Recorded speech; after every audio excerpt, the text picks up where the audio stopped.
Hi guys, welcome back to the channel, and as you could see we played Turok, the first part, and it sucked. It was really bad. I mean, it's an old game, really old game, and I dropped it. I couldn't even finish it with the cheat codes, so that was it for that part of the retro gaming series. I will continue playing retro games, but today I'm going to make a small break, and I'm playing Dear Esther, or Esther as you can see, and this is a very clean game. You can finish the game in a couple of hours. I will try to finish the game now, and as this is a very clean game without any kind of ad, I would put my camera off. I would leave only the viewers count in the on the corner, and that'll be it. I won't say much because this game is about it. It's about experience, the place, the sounds, and the storytelling. So bear with me. I will try to play through 2 hours, and if not, then sorry for that. I will divide it in 2 parts, because I'm already hungry, but I hope it's okay with you as well. So let's do this. I just took a look to see that the graphics are working, and that's it. So, Dear Esther, the gulls do not land here anymore. I've noticed that this year they seem to shun the place. Maybe it's the depletion of the fishing stock driving them away. Perhaps it's me. When he first landed here, Donnelly wrote that the herds were sickly and their shepherds the lowest of the miserable classes that populate these Hebridean islands. 300 years later, even they have departed.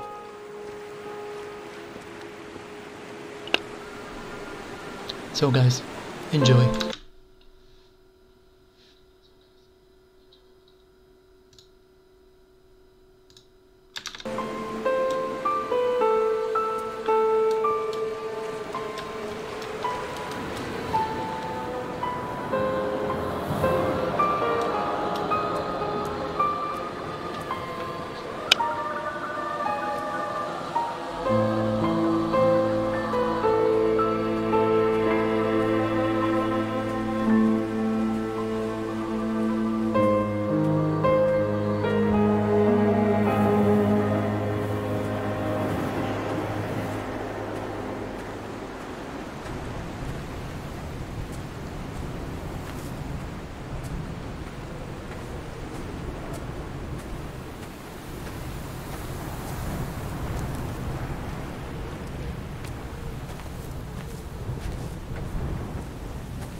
Donnelly reported the legend of the hermit, a holy man who sought solitude in its most pure form. Allegedly, he rode here from the mainland in a boat without a bottom, so all the creatures of the sea could rise at night to converse with him. How disappointed he must have been with their chatter. Perhaps now, when all that haunts the ocean is the rubbish dumped from the tankers, he'd find more peace. They say he threw his arms wide in a valley on the south side, and the cliff opened up to provide him shelter. They say he died of fever 116 years later. The shepherds left gifts for him at the mouth of the cave, but Donnelly records they never claimed to have seen him. I have visited the cave and I have left my gifts, but like them, I appear to be an unworthy subject of his solitude.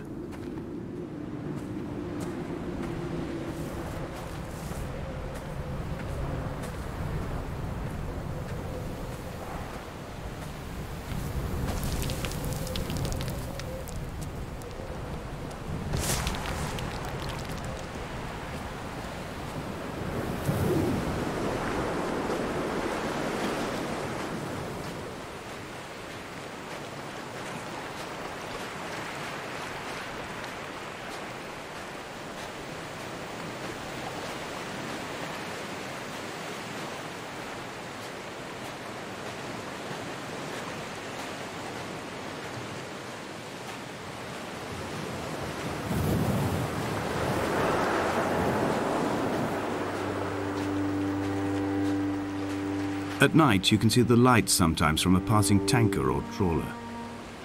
From up on the cliffs, they are mundane. But down here, they fugue into ambiguity. For instance, I cannot readily tell if they belong above or below the waves. The distinction now seems banal. Why not everything and all at once? There's nothing better to do here than indulge in contradictions whilst waiting for the fabric of life to unravel.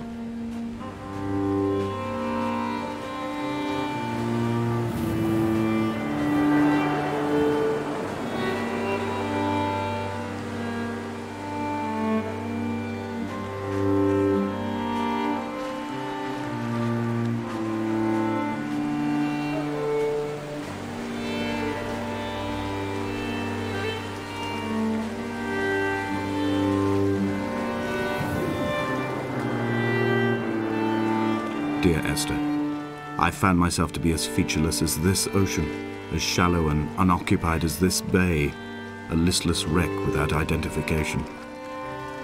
My rocks are these bones, and a careful fence to keep the precipice at bay. Shot through me caves, my forehead a mount. This aerial will transmit into me so. All overexposed, the nervous system, where Donnelly's boots and yours and mine still trample. I will carry a torch for you. I will leave it at the foot of my headstone. You will need it for the tunnels that carry me under.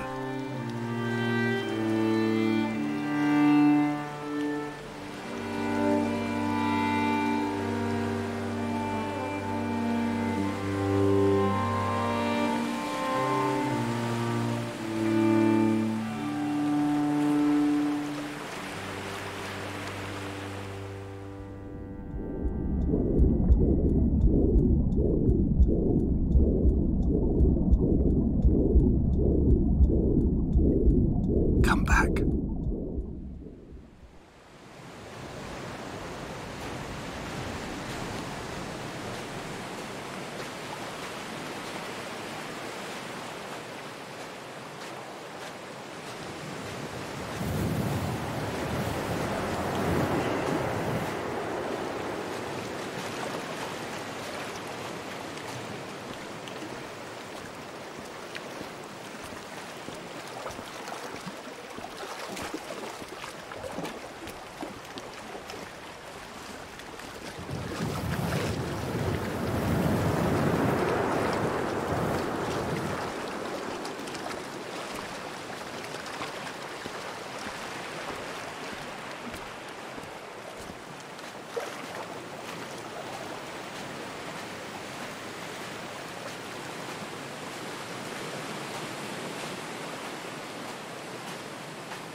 The mount is clearly the focal point of this landscape. It almost appears so well placed as to be artificial. I find myself easily slipping into the delusional state of ascribing purpose, deliberate motive to everything here. Was this island formed during the moment of impact? When we were torn loose from our moorings and the seatbelts cut motorway lanes into our chests and shoulders, did it first break surface then?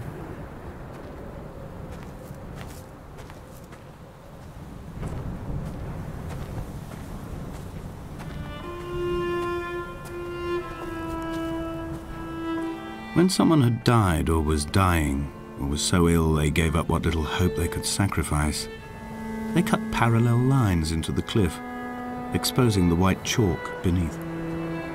You could see them from the mainland or the fishing boats, and know to send aid or impose a cordon of protection, and wait a generation until whatever pestilence stalked the cliff paths died along with its hosts. My lines are just for this, to keep any would-be rescuers at bay. The infection is not simply of the flesh.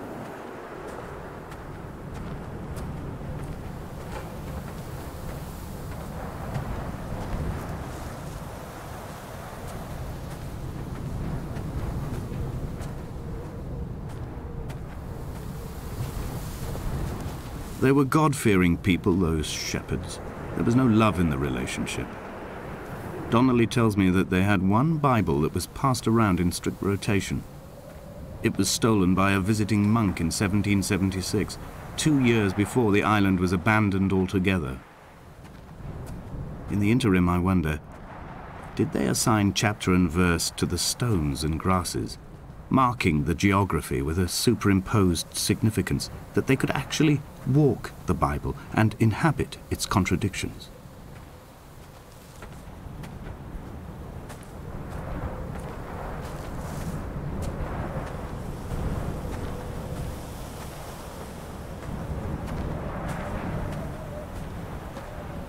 Dear Esther, I met Paul. I made my own little pilgrimage. My Damascus, a small semi-detached on the outskirts of Wolverhampton. We drank coffee in his kitchen and tried to connect to one another. Although he knew I hadn't come in search of an apology, reason or retribution, he still spiraled in panic, thrown high and lucid by his own dented bonnet. Responsibility had made him old. Like us, he'd already passed beyond any conceivable boundary of life.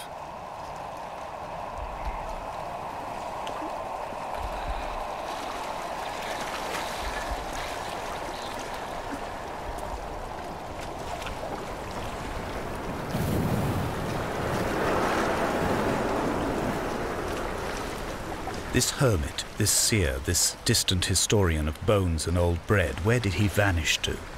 Why, asked the farmers. Why, asked Jacobson. Why bother with your visions at all, if you're just to throw your arms up at the cliff and let it close in behind you and seal you into the belly of the island, a museum shut to all but the most devoted?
I've become convinced I am not alone here, even though I am equally sure it is simply a delusion brought upon by circumstance. I do not, for instance, remember where I found the candles, or why I took it upon myself to light such a strange pathway. Perhaps it is only for those who are bound to follow.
Dear Esther, I have now driven the stretch of the M5 between Exeter and Bristol over 21 times.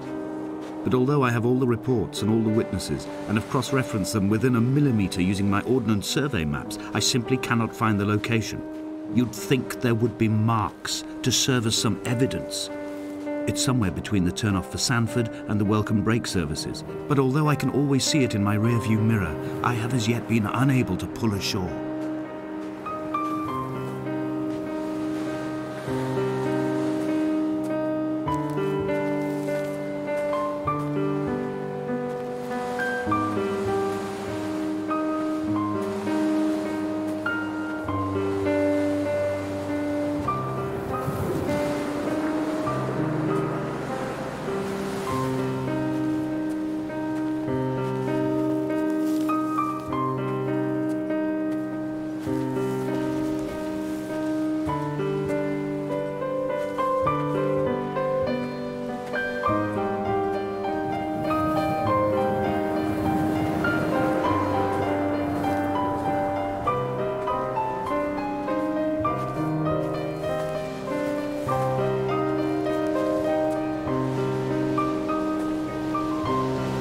I've begun to wonder if Donnelly's voyage here was as prosaic as it was presented. How disappointed not to have found the bones of the holy man. No wonder he hated the inhabitants so. To him they must have seemed like barnacles mindlessly clinging to a mercy seat. Why cling so hard to the rock? Because it is the only thing that stops us from sliding into the ocean, into oblivion.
There must be a hole in the bottom of the boat. How else could new hermits have arrived?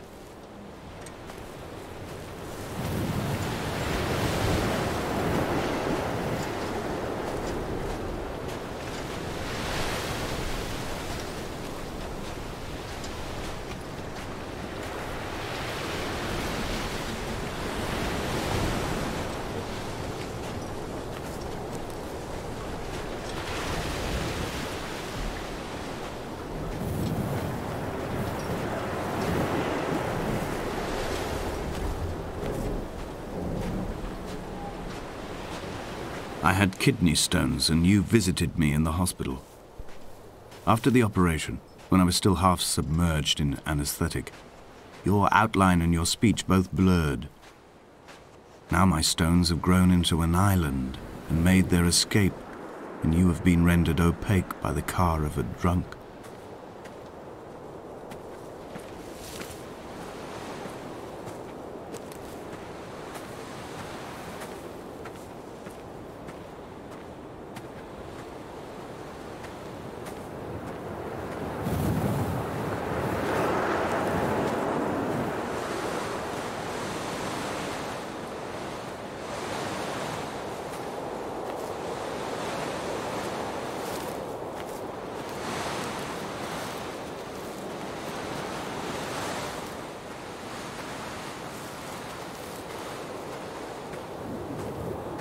What charnel house lies at the foot of this abyss? How many dead shepherds could fill this hole?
I've begun my ascent on the windless slope of the western side.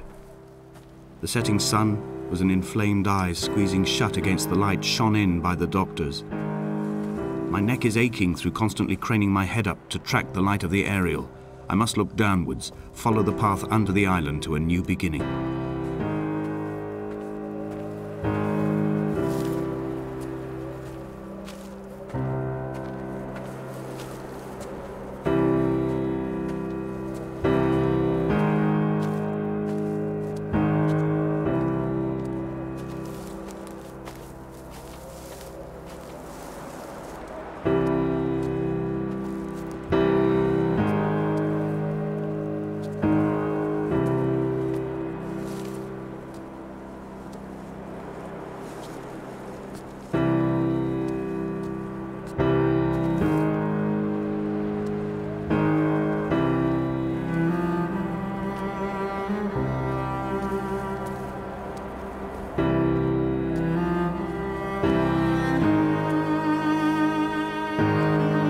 The bothy was constructed originally in the early 1700s.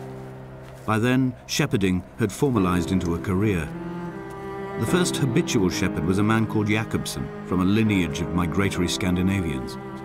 He was not considered a man of breeding by the mainlanders. He came here every summer whilst building the bothy, hoping eventually that becoming a man of property would secure him a wife and a lineage. Donnelly records that it did not work. He caught some disease from his malcontented goats and died 2 years after completing it. There was no one to carve white lines into the cliff for him, either.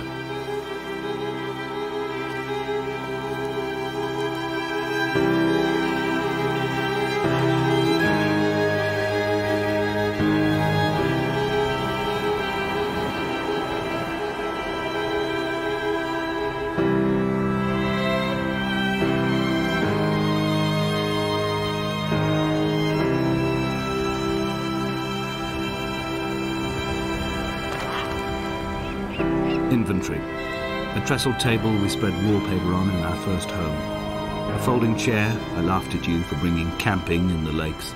I was uncomfortable later and you laughed then. This diary, the bed with the broken springs. Once asleep you have to remember not to dream. A change of clothes, Donnelly's book stolen from Edinburgh Library on the way here. I will burn them all on the last morning and make an aerial of my own.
Jakobsen's ribcage, they told Donnelly, was deformed, the result of some birth defect or perhaps a traumatic injury as a child.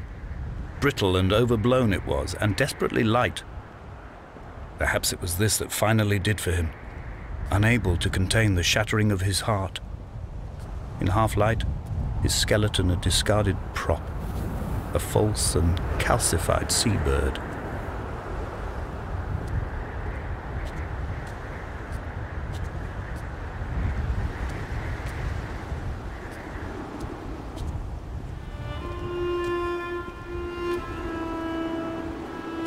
They found Jakobsen in early spring. The thaw had only just come. Even though he'd been dead nearly 7 months, his body had been frozen right down to the nerves and had not even begun to decompose. All around him small flowers were reaching for the weak sun. The goats had adjusted happily to life without a shepherd and were grazing freely about the valley. Donnelly reports they hurled the body in fear and disgust down the shaft, but I cannot corroborate this story.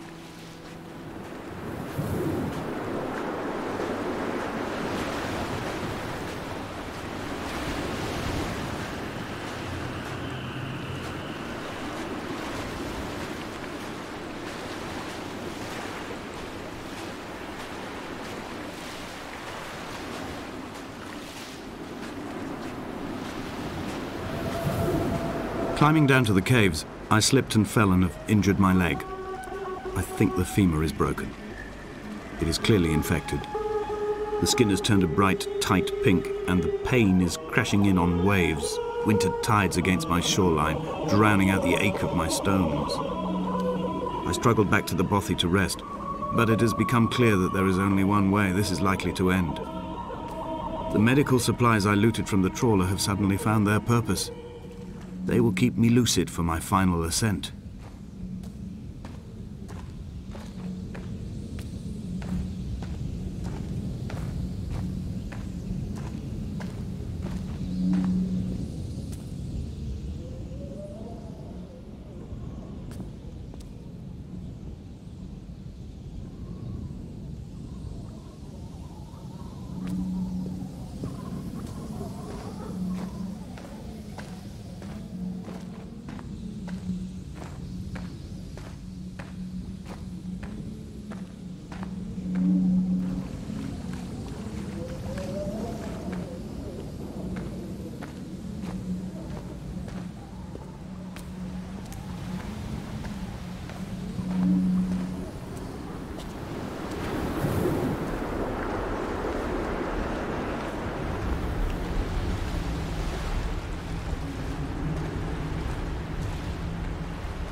Donnelly did not pass through the caves. From here on in, his guidance, unreliable as it is gone from me. I understand now that it is between the two of us, and whatever correspondence can be drawn from the wet rocks.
It was as if someone had taken the car and shaken it like a cocktail. The glove compartment had been opened and emptied with the ashtrays and the boot. It made for a crumpled museum, a shattered exhibition.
I am traveling through my own body, following the line of infection from the shattered femur towards the heart. I swallow fistfuls of painkillers to stay lucid. In my delirium, I see the twin lights of the moon and the Ariel shining to me through the rocks.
When I was coming round from the operation, I remember the light they shone in my eyes to check for pupil contraction. It was like staring up at a moonlit sky from the bottom of a well. People moved at the summit, but I could not tell if you were one of them.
sat here and watched two jets carve parallel white lines into the sky. They charted their course, and I followed them for 21 minutes until they turned off near Sanford and were lost. If I were a gull, I would abandon my nest and join them. I would starve my brain of oxygen and suffer delusions of transcendence. I would tear the bottom from my boat and sail across the motorways until I reached this island once again.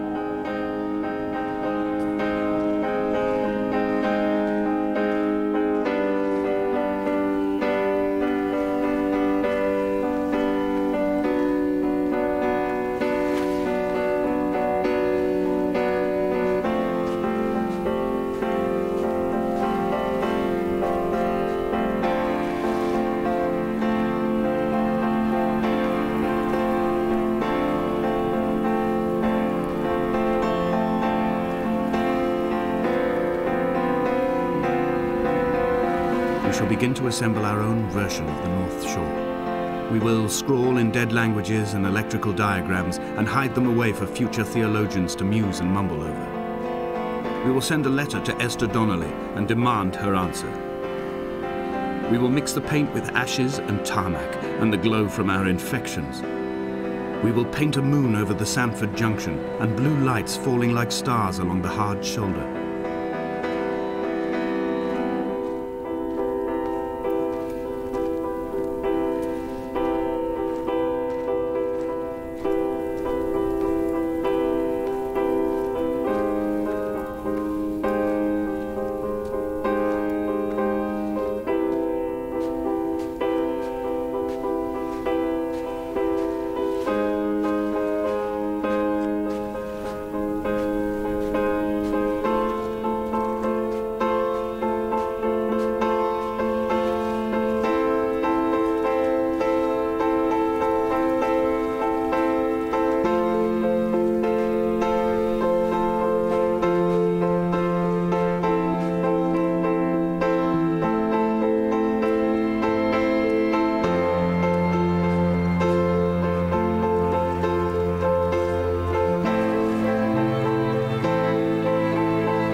There were chemical diagrams on the posters on the walls on the waiting room. It seemed appropriate at the time.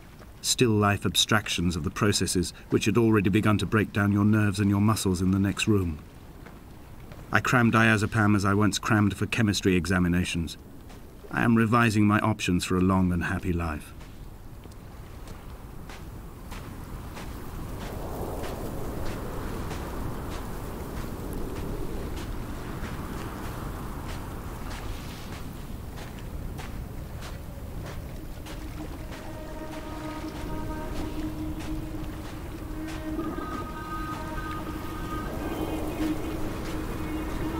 From here, I can see my armada.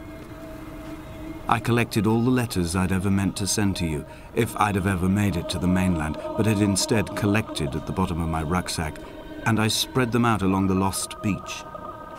Then I took each and every one, and I folded them into boats. I folded you into the creases, and then, as the sun was setting, I set the fleet to sail. Shattered into 21 pieces, I consigned you to the Atlantic, and I sat here until I'd watched all of you sink.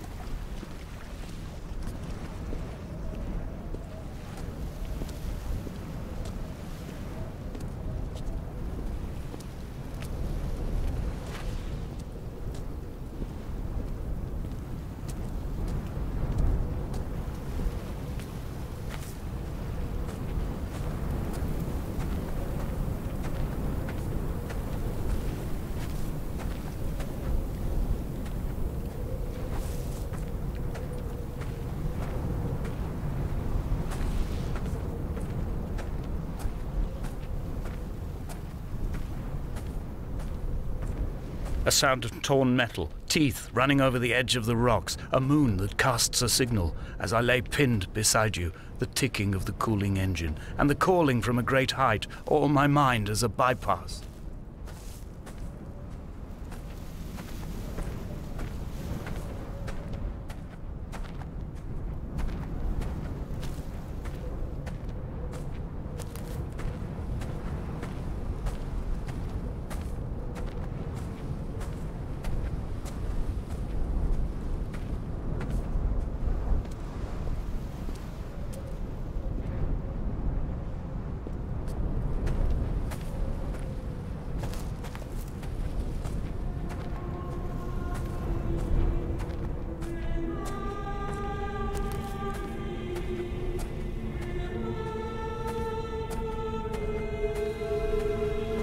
I've begun my voyage in a paper boat without a bottom.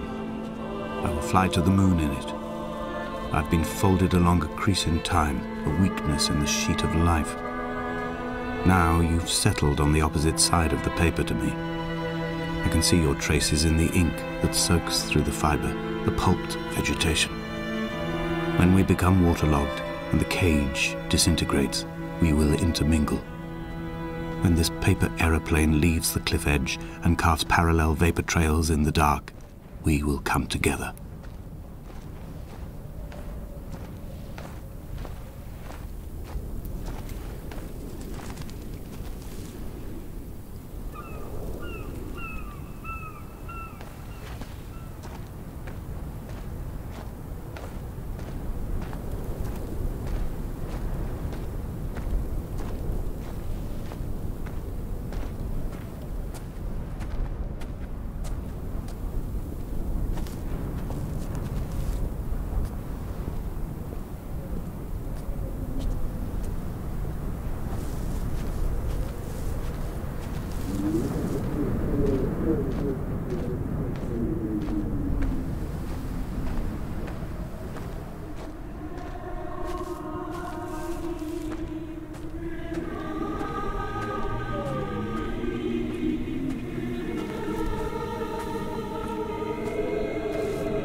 If only Donnelly had experienced this, he would have realized he was his own shoreline, as am I.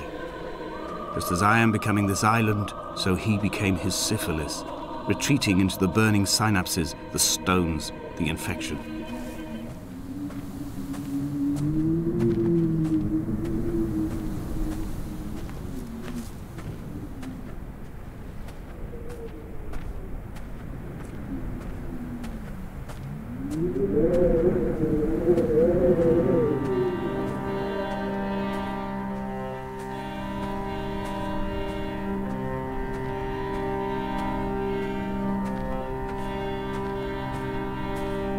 The stones in my stomach will weigh me down and ensure my descent is true and straight. I will break through the fog of these godforsaken pills and achieve clarity. All my functions are clogged, all my veins are choked. If my leg doesn't rot off before I reach the summit, it will be a miracle. There are 21 connections in the circuit diagram of the anti-lock brakes. There are 21 species of gull inhabiting these islands. It is 21 miles between the Sandford Junction and the turn-off for home. All these things cannot, will not be a coincidence.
gull perched on a spent bonnet, sideways, whilst the sirens fell through the middle distance and the metal moaned in grief about us. I'm about this night in walking, old bread and gull bones, old Donnelly at the bar gripping his drink, old Esther walking with our children, old Paul as ever, old Paul. He shakes and he shivers and he turns off his lights alone.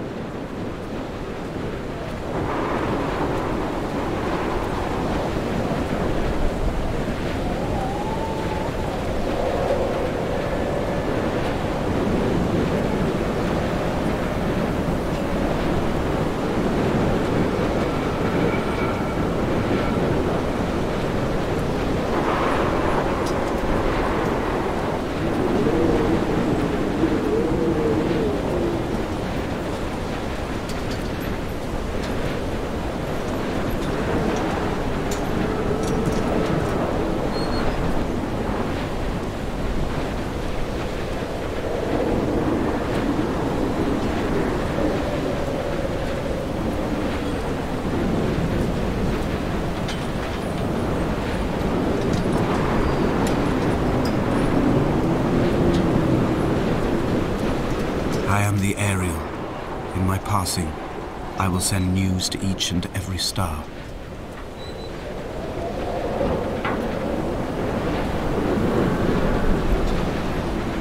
Dear Esther, I have burnt my belongings, my books, this death certificate.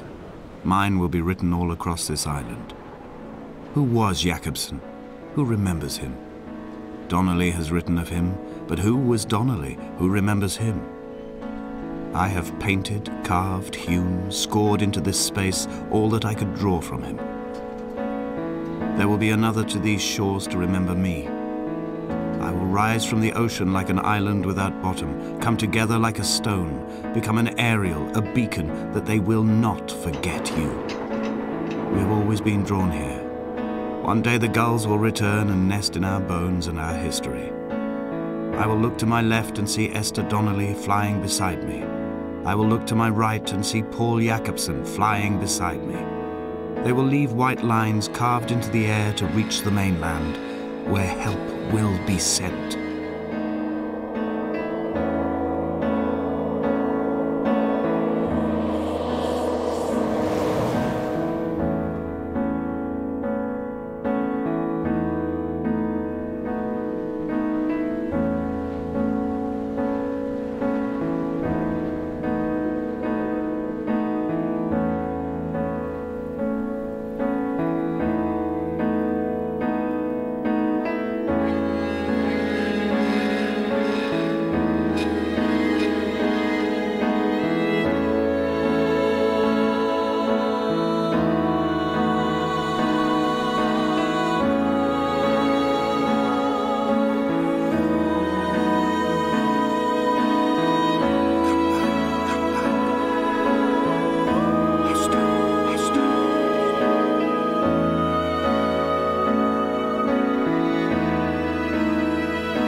Now you can hear me. Well guys, that was it. It was not 2 hours, it was only 1 hour. I remember it was a little bit longer, but I think it was because I was investigating a lot more. I wanted to see every single corner of the game, and now it was like a playthrough. Yeah, by the way, I played this before, of course, but on PS4, I think. Yeah, it was a long time ago, and I liked the game. So now this new edition, Landmark edition, I think.